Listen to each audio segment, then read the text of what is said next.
Throughout these lectures, I've been opening files by simply using the file open command, but using Bridge in conjunction with other Adobe programs such as Photoshop can be an effective way to organize and easily access our files. While in Photoshop, go to File, Browse in Bridge.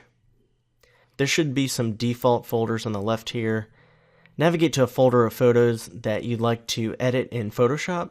Once you see it here under Content, you can click and drag a folder over to Favorites so it's easily accessible later. To remove it from Favorites, just right-click on the PC or Control-click on the Mac on the folder and click Remove from Favorites.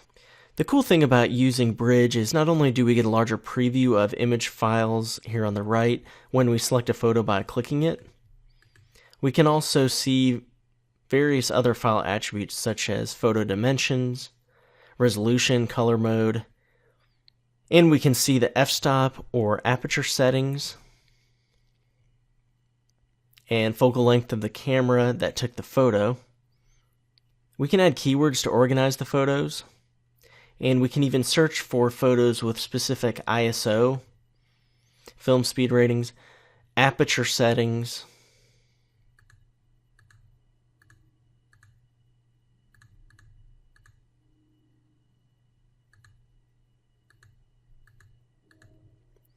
and focal length of the camera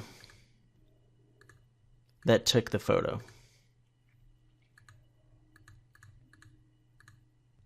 So Adobe Bridge is a great way to organize photos. You can add favorite folders here that we access often, and you can search by specific attributes of photos and by keywords.